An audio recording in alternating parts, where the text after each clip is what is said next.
ditangkap, dimasukkan di dalam mobil, disiksa, disetrum, rokok dimasukin ke telinga, di atas kepala ada bekas kunci gembok, diinjak, diminta minum air kencing.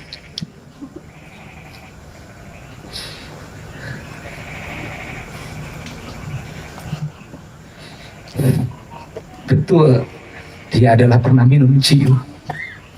Betul, dia adalah kolibang.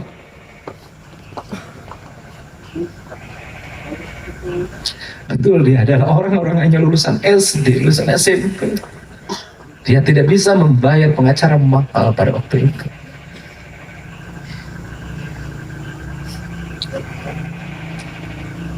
Orang dipidana seumur hidup tanpa alat bukti yang memadai.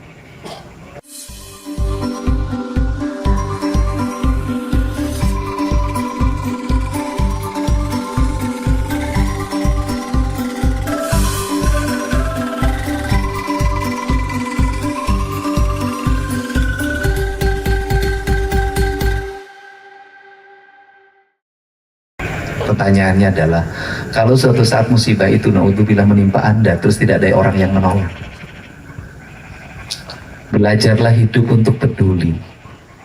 Belajarlah hidup untuk juga memikirkan orang lain, karena hidup yang selalu memikirkan orang lain tak akan pernah mendapat kesulitan dalam hidup. Malam hari ini sebenarnya malam dimana saya ngajak siapapun. Saya jujur aja bahwa banyak ditegur oleh teman-teman dekat saya, Bapak entong atuh berbahaya, Bapak entong atuh berbahaya, Bapak jangan berbahaya, Bapak jangan berbahaya. Saya ini orang anak pejuang, bukan anak pecundang. Saya ini orang kalau sudah melangkah sulit untuk dilarang. Saya ini orang yang dalam hidupnya itu ada garis lurus yang memandunya, yang tidak pernah ada rasa takut dalam diri saya. Saya ini orang bahwa hidup ini lebih bermanfaat membebaskan 7 orang daripada hanya sekedar berjaya menjadi anggota DPR tanpa bisa membebaskan siapapun.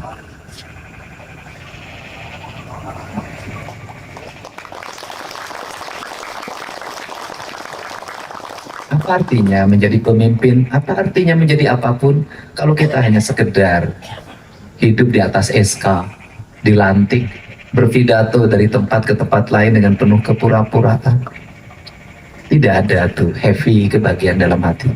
Saya dari dulu selalu hadapkan banyak masalah yang rumit dan selalu berakhir dengan baik dan penuh kebahagiaan. Saya selalu berkonflik dengan orang, tapi saya tidak pernah bermusuhan. Dan saya selalu meyakini bahwa kebaikan itu selalu mengalahkan ketidakbaikan. Kesadaran itu selalu timbul karena saya selalu meyakini bahwa manusia itu punya rasa dan punya cinta siapapun dia. Dan saya selalu menggunakan pendekatan bahasa dengan rasa, dengan cinta, maka manusia akan lahir rasa iba. Prinsip dasar itulah yang selalu saya gunakan.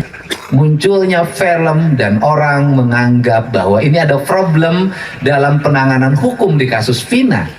Orang sudah berkeyakinan yang 7 terpidana itu adalah pelaku loh. Viral luar biasa, terus di mana-mana rame, dan sampai hari ini saya belum pernah mau diundang oleh stasiun TV manapun. Saya tidak mau. Kenapa?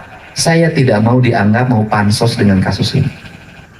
Makanya saya memutuskan untuk bertemu Pak Oto melalui Ibu Titin. Dan akhirnya konstruksi hukumnya terbangun. Para pengacara dari Bandung terlibat, mendampingi. Dan akhirnya mulai terarah kemana arahnya. Dan akhirnya sekarang sudah mulai terarah setelah Peggy ditolak penahanannya.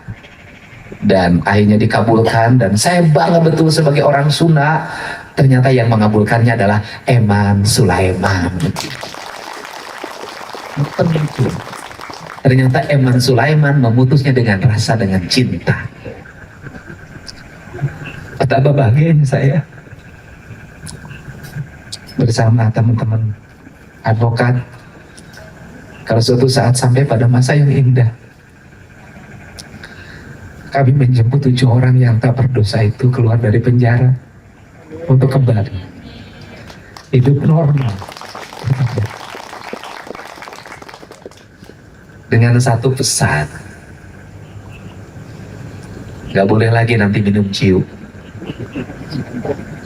nggak boleh lagi nongkrong di pinggir jalan, nggak boleh lagi menghabiskan waktu semalaman kumpul-kumpul nggak karu-karuan. Pulang kerja bangunan, pulang ke rumah, mandi, sholat maghrib, ngaji, isya, jam 9 tidur, besok berangkat lagi. Terlepas bahwa ini adalah kesalahan penanganan, terlepas bahwa ini peradilan sesat, terlepas bahwa ini adalah bentuk ketidakadilan sosial yang dilakukan oleh oknum aparat, walaupun sudah berkekuatan hukum tetap, tetapi sebab akibat itu ada. Alam itu ada siklus seperti ini. Makanya selalu saya ingin harmoni, nggak boleh nongkrong kamu nak, kamu diam di rumah nak, kamu nggak usah motor-motoran nak. Sebenarnya ini ketidakharmonian alam yang membuat ada apes. Saya katakan apes.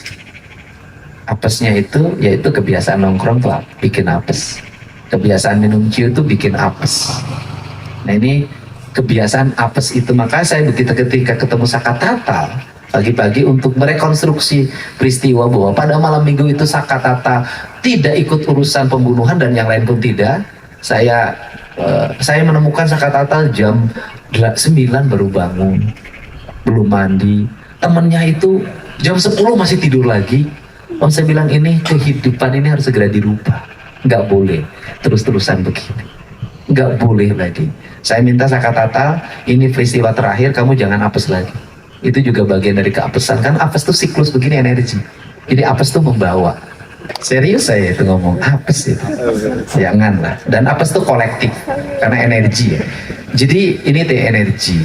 Alamnya indah, manusianya tersiklus, kemudian tak ada lagi wajah yang penuh ketegangan.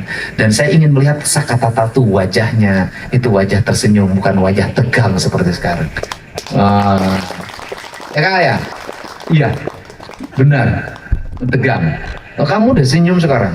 Kamu pertama ketemu saya kayak ngajakan perang sama saya. Kamu suka kasih mic coba. Kamu cerita apakah yang diomongin saya nih benar apa salah? Nah, sini kamu cerita. Ini Sakatata tuh dulu ditangkap dan 8 tahun di penjara. Usianya di bawah umur. Sini tak? Udah, sini berdiri. Takut saya dianggap bohong. Bener nggak ada penyiksaan itu? Sini ada. Ada di situ. Jadi kak, waktu pertama masuk di Polresta saya disiksa bener, emang adanya penyiksaan. Ya disiksa, dipukulin, diinjak-injak, nyampe kaki tangan juga dijepit pakai kursi bersih. Terus kasih makan juga kayak binatang, dilempar. Terus juga kepala juga diadu sama gembok. Sebelum berdarah nggak akan berhenti. Jadi dipukulin juga tetap harus berdarah. Kalau sebelum berdarah nggak akan berhenti. Itu bukan saya aja yang ngalamin, yang lain juga sama, semuanya. Jadi di Polresta disiksa, terus setelah dipindah ke Bandung, di Polda Bandung sama juga disiksa. Jadi penyiksaan itu bukan di Polresta doang, di Polda Bandung juga sama. Cuman saya di Polda Bandung, saya sebentar nggak ada 1 minggu, saya dipindah, dilimpah lagi di Lapas Sukamiskin. Di Lapas Sukamiskin. Umur kamu waktu itu berapa? 15 tahun. 15 tahun. Ya terus ceritain. Ya setelah di Lapas Sukamiskin tidak ada penyiksaan sama sekali. Saya di Lapas Sukamiskin saya 2 minggu. Di Lapas Sukamiskin 2 minggu. Padahal kamu anak-anak loh. Anak-anak. Tapi dimasukin dewasa. Anak-anak di Lapas Sukamiskin. Itu disetrum tuh pakai apa sih? Kan disetrum. Ada alatnya. Ada alatnya. Iya. Gimana alatnya, gimana sih, bisa pakai nyetrum ikan gitu tidak? Oh enggak, jadi khusus itu. Khusus. Di strumnya dicolokin ke setrum. Jadi tuh kayak pakai baterai Pak. Oh, pakai baterai. Sakit itu. Sakit Pak. Dengan sakit hati masih sakit mana? Jadi sakit hati Pak. Biar nggak sedih terus. Terus gimana lagi? Habis dari Bandung kan saya kan di Lapas Sukamiskin. Habis dari Lapas Sukamiskin saya langsung ke pelabuhan, dipindah lagi. Kamu udah ponis waktu itu? Di pelabuhan belum. Belum. Setelah di pelabuhan langsung proses sidang. Sidang. Kamu di sidang. Sidang. Terus di sidang ada yang bela. Ya ada yang bela juga, tetap aja diarahkan sama hakimnya. Jadi saya ngebawain saksi dari rumah, tetap diarahkan terus sesuai BAP. Jadi saksi-saksi saya ditolak semua. Seumpama kayak gimana ya? Masuk gimana? Jadi itu saksi saya itu bercerita bahwa saya itu ada sama dia, tapi itu kenyataannya tuh Ya kayak itu yang punya bengkel. Iya. Kan jadi saksi cerita tuh kamu kan malam itu ke bengkel, terus nggak diterima. enggak. Dibilangnya mana ada bengkel malam-malam. Karena hakimnya belum pernah ke bengkel. Ya, nggak tahu lokasi. Bengkel tulang tuh 24 jam loh. Nah terus? Ya kalau habis itu saya yang lainnya nggak terlalu ini sebab yang paling sakitnya tuh dibilangnya tuh mana ada bengkel malam-malam, sama yang pertama kalau terbukti tidak bersalah saya bisa bebaskan, tapi kenyataannya tidak sesuai apa yang saya harapkan. Karena kamu dianggap bersalah. Kalau saya dianggap bersalah, bukti tidak pernah ada. Ya nanti kita silaturahmiin deh itu ibu hakim yang mutus kamu. Bener, seriusnya udah saya datangin. Ya saya Kalau saya silaturahmi. boleh aja. Ya mudah-mudahan dia menyesal. Nah kan kalau nggak nyesal nanti ada karma loh buat anaknya. Amin. Jangan, nggak boleh.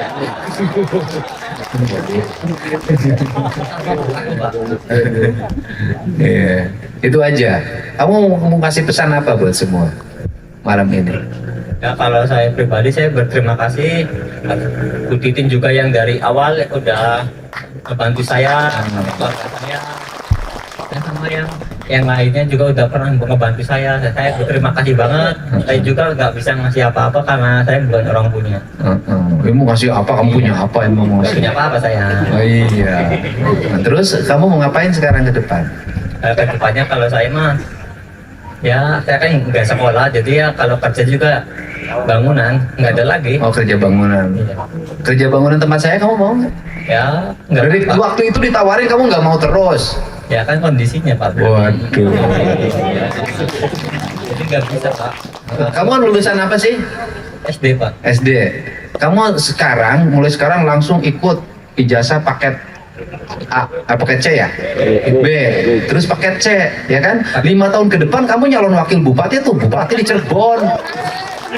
Serius saya, itu ya. Nah, kamu paket C, minimal jadi anggota DPR. Hah? Nanti masuk komisi 3 kamu nanti. Oh, anggota DPR RI ya, komisi 3 ya. Ya, terus mau ngucapin terima kasih sama siapa lagi? Ya Kang Den juga saya berterima kasih. Oh enggak apa-apa kalau saya, nggak usah disebut. Walaupun kamu sombong. Sama Pak Farhad Abbas, kamu kan pengacaranya Farhad Abbas. Ya. Terima kasih dong, Farhad Abbas. Saya juga berterima kasih sama Pak Abbas, sama Bang Krisna sudah telah membantu keluarga saya. Dan saya juga bersyukur ada yang membantu saya. Dan saya juga nggak pernah menyangka bahwa ada orang-orang yang peduli sama saya, sama keluarga saya. Saya nggak pernah menyangka. Dari dulu juga Ibu Titin udah pernah berjuang sekuat mungkin, tapi nggak pernah seramai yang sama. Oh iya, sekarang ramai gara-gara kamu bikin ramai. Serius, kalau dia nggak berani ngomong, bercerita tentang apa yang dialaminya, dan kamu tuh hebat loh, sudah bebas, berani ngambil resiko untuk bercerita apa yang terjadi, yang dia alami, yang itu sampai ada ancaman oleh mantan Wakapolri bahwa kamu bisa dikenakan pasal undang-undang IT, ya kan, pernyataan bohong, Pak. Itu kan ada tuh mantan Wakapolri ngomong gitu kan. Mantan Kabar Eskrim, ada yang ngomong gitu. Ya, kalau saya pribadi saya nggak peduli, emang kebenaran Bang. Jadi kebenaran. Kalau kamu nanti dikenakan lagi misinya PK-nya, nauzubillah, pasal hoak, kamu berani nggak? Berani, walaupun saya harus jumpa kota juga dia harus jumpa kota. Kamu nyalinya mengalahkan ini kepala dinas. Iya. Apa yang membuat kamu kokoh? Ibu kamu masih ada? Ibu masih. Bapak? Bapak masih, cuman dari kecil saya sama bapak saya yang nggak diurus. Bapaknya kemana? Nikah lagi. Oh, bapaknya nikah lagi. Iya. Dari kecil saya nggak pernah diurus sama. Jadi bapaknya sama istri yang baru. Iya. Udah punya anak. Udah. Kamu nggak diurus sama bapakmu. Iya. Oh. Apa pelajaran penting ini? Kalau Anda merasa menderita hidup ini, bandingkan penderitaannya dengan dia. Nggak sebanding. Jadi ini saya ngasih tahu buat Peggy Cianjur. Kalau Peggy Cianjur merasa menderita gitu, bandingkan penderitaannya sama dia. Nggak ada apa-apanya. Kamu harus lebih bersyukur hidupnya, karena dia hidupnya pernah mengalami masa penderitaan yang berat. Ditengal oleh ayah, masuk penjara umur 15 tahun selama 8 tahun, pernah mengalami penyiksaan fisik, mengalami trauma psikologis, dan sekarang kembali bugar dan penuh semangat dan berani melawan. Keren. Ya kan? Ini kan kalau kita pelajaran semangat berani melawannya itu loh. Bupati. Oh iya. Kenapa? Calon bupati. Oh iya, nanti dulu PKC-nya selesaikan dulu. Nah, itu kan kalau semangatnya orang, kalau yang lain-lain mental udah keluar, udah diem aja. Saya udah bebas ini. Ini melawan, memberontak. Kamu ini keturunan siapa sih tadinya? Apa kamu tuh Kurawa, Pandawa, atau dari Rahwana nih terahnya ini? Hebat loh, luar biasa ini, spiritnya luar biasa, memberontak gitu loh. Awas kamu jangan jadi ketua LSM ya.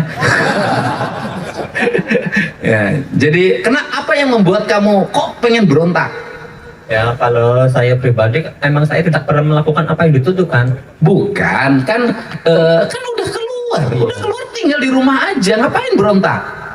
Ya, jadi kalau saya mau berontak, saya juga masih ada saudara. Saya ingat saudara yang di dalam. Keren. Siapa saudaranya? Sandi. Eka Sandi. Yang Eka Sandi itu berani disiksa sampai dia mengalami kepedihan luar biasa demi kebebasan adiknya. Iya, betul. Jadi kamu ini punya solidarity bahwa saya sudah bebas, iya. Saya sudah bisa makan di rumah, iya. Saya sudah bisa tidur nyenyak, iya. Tapi saudara saya di dalam harus saya bebaskan. Hebat. Bisa kamu nggak belajar kayak di film gitu loh, belajar silat segala macam, punya ilmu menghilang, nanti penjaranya diginiin, diambilin tuh, bisa gitu. Kalau itu marah rontek tahu. Rontek ya. Jadi semangatnya itu. Nah kalau ingin belajar dari itu, menurut saya gini deh. Kamu gimana kalau kamu nggak usah kuli bangunan, kamu sambil kuli bangunan, kamu mau nggak paket B? Paket B saya udah lulus di dalam penjara, Pak. Udah punya paket B, berarti tinggal paket C. Iya. Oke, sambil kuli bangunan kamu paket C. Mau. Aku urusin, besok aku urusin. Kalau saya pribadi kan kepengen sekolah lagi, cuman kondisinya. Kondisi apa? Ya keuangan ibu, soalnya ibu kan. Saya yang biayain. Kamu mau nggak? Siap. Kamu sekarang ikut sekolah paket C, habis itu kuliah fakultas hukum, kamu jadi pengacara yang hebat. Nggak apa-apa, kamu nggak pakai panggabean juga ujungnya. Kamu mau nggak? Pakai Huta Barat aja. Rubah. Kalau kamu, punten ya, bukan berarti kita merendahkan kuli bangunan. Kalau kamu kuli bangunan terus, nggak bisa bebasin orang-orang susah. Mau nggak? Mau. Udah, besok aku urusin paket C-nya, ya kan? Kalau dalam 6 bulan selesai, tahun depan kamu kuliah. Kamu jadi pengacara. Kan asik. Itu riwayatmu tuh keren loh nanti. Oh, nanti jadi ketua umum Prandi ganti Pak Oto.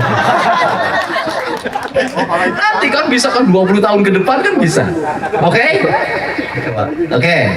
Ya, Kang Budi nyanyi buat dia nih, manusia setengah dewa.